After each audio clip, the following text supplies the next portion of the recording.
All right, guys, here we go. So week 5. This is Monday's workout. We're gonna go back to back squats. So as you guys see the pattern, kind of we're going between sumo box squats and back squats. So expect to see the back squat today. 6 second pause at the bottom, and we're doing just one rep. So one back squat, coming down, holding it for 6 seconds, nice and solid. And we're doing a set every 2.5 minutes. So we got plenty of time to kind of rest, but make those sets challenging. So put a note in there, build up to a set that feels like an 8 or 9 out of 10. If you're newer to this program, that'd be a kind of good way to gauge this. If you already have some data, so some notes from last time, use those weights. See if you can use those or go a little heavier, since it's just 2 seconds less at the bottom. So it should, your weights should be a little heavier than the last time you did this. So look 2 weeks back and see if you can bump it up a little bit. Then we're going to follow that up with a fun workout. 10 minutes, dumbbell snatches, box jump overs, double unders. Just get our Monday going with a nice high intensity conditioning workout. So in the 10 minutes, we're working for the full 10 minutes. We're not taking any water breaks or anything like that. We should be moving consistently. Dumbbell snatches can be done alternating or single-sided if you want to do that. It's really up to you.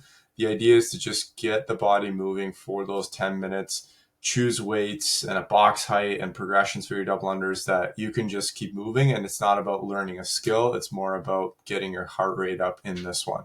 So a good little one for Monday to start off. Going into our Tuesday, that one is our endurance workout. So you guys have seen this before, a similar style, 3 minutes on, 3 minutes off. And the style is to go faster each round. So we're going to start with a slower pace and then gradually build up. We're basically kind of, think of it like a car. We're going into gear 1 on the first round, then gear 2 on the next round, and so forth until we get to that gear 5 by the 5th round. So that's going to get us more reps done or more work done if we kind of treat it that way. And it's going to help you guys build endurance and really kind of map out and create awareness of your different speeds. So the 3 minutes is going to consist of 10 burpee to target, 15 wall balls, and then max calories on the bike in the remaining time. So the idea is to definitely get on the bike. And then every round after that, try to get at least a calorie more every time.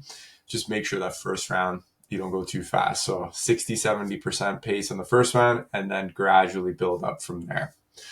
Wednesday, handstand push-up work, 3 to 5 sets for quality. We're going to work on this for 15 minutes where we work on a handstand push-up progression that's strict, 10 shoulder taps from a handstand position or a pike position, and then a wall-facing handstand hold or some type of handstand hold. So the idea here is to build some skill, some strength in those positions.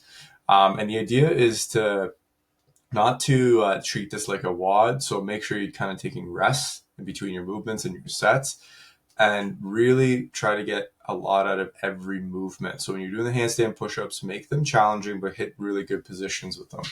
Shoulder tap, same idea. Find that good handstand position where you can gently tap that shoulder. It's not like a quick kind of like swipe of your shoulder and then back down. You want to show that control, come up slow, touch, and then come back down. But in order to do that, you kind of need to shift that body weight, keep the core tight in order to kind of control everything.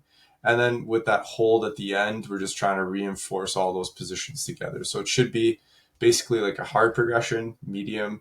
So we're doing a movement that's hard, and then the next movement is going to be a little easier. Then the next movement after that, being the hold, is going to be the easiest one out of that. So that's the first part. Workout after that. Shoulders should be ready for this. This one's for time. 21 deadlifts, 7 wall walks, 15 deadlifts, 5 wall walks, 9 deadlifts, 3 wall walks. So midline is going to be taxed in this one. We're working on strength. We're working on a little bit of endurance. And with the wall walk combo with the deadlifts, our midline, our shoulders are getting taxed in this one. So this is supposed to be like a heavier, slow strength workout than it's like Monday's workout where it was high intensity and there's a lot of repetitions per second or per minute. In this one, you're going to probably go slower because the deadlift is on that moderate heavyweight and the wall walks are just naturally slower. So expect to kind of be breathing heavy, your CNS being taxed in this one. That's the intent of it. So if you finish this in like 5 minutes, it's probably way too easy for you. So we want to be around that 8 to 10 minute mark for this workout today.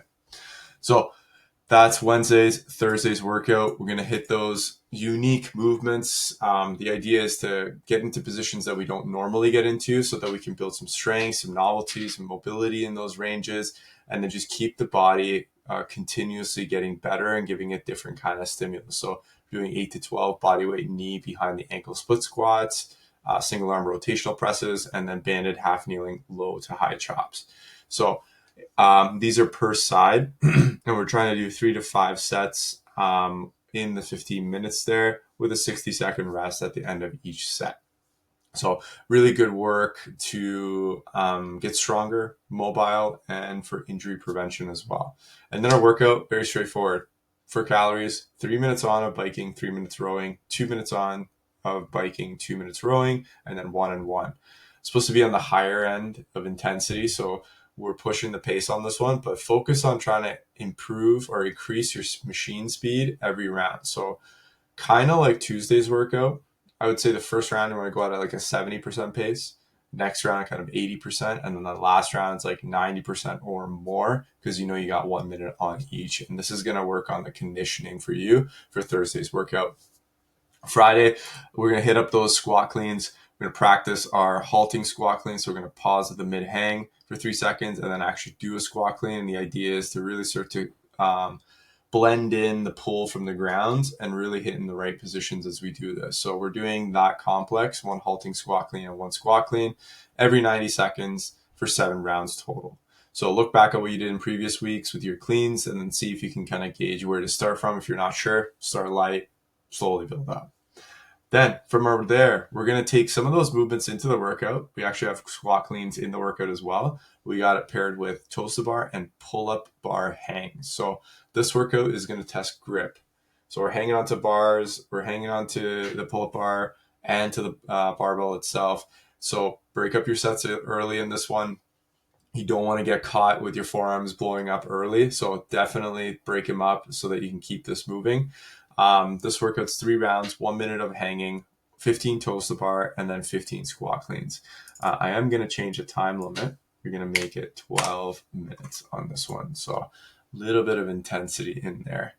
That's Friday's workout. Saturday, we got a fun one for calories and load. You got 5 minutes to build up to a heavy front squat. For this one, the idea is to use the 5 minutes to build up to the front squat. So we're not building up to the front squat beforehand. That kind of defeats the purpose of it. Obviously, we're going to warm up with a barbell, but I wouldn't go any heavier than that. Use the 5 minutes to do that. The idea is to see how much you can take your certain nervous system from, again, a gear 1 to a gear 6 by the end of that. So make sure you're not going heavier than the barbell. Barbell is a starting weight. And then you're building up from there. Then we're going to go 5 to 10 minutes of max calories on the bike. Then back to the front squat again. 10 to 15, you're going to build up to a front squat again, 1 rep max. What can you get in that 5-minute window after the fatigue of the bike? And then finish again with that 5-minute assault bike at the end. So a really good one today. We're going to test our strength and our endurance skill as well. This front squat today, you can do it off the rack, but remember, we're not building up any heavier than the bar. So the bar is a starting weight, and then you're going up from there. So that's Saturday. And then Sunday, we got our fun workout. This is a classic CrossFit benchmark. You've probably seen it for those OGs, but if you haven't, definitely one to get done. You can do this in teams or individual. It's up to you. Normally it's an individual, but definitely you can break this up with a partner as well to keep it fun. This one's for time. It's called Filthy 50. 50 box jumps, 50 jumping pull-ups, 50 kettlebell swings, 50 walking lunges, 50 knee to elbows, 50 push press, 50 GHD hip extensions, wall ball shots, burpees, and double unders to finish off. So great little workout, 30 minutes, get a good sweat on, get your Sunday started off right. And overall, guys, hope you enjoyed the week of programming. We're 5 weeks in, kind of making our way through this 13-week cycle. So hope you enjoyed that, and we'll see you guys next week for the overview of the next week.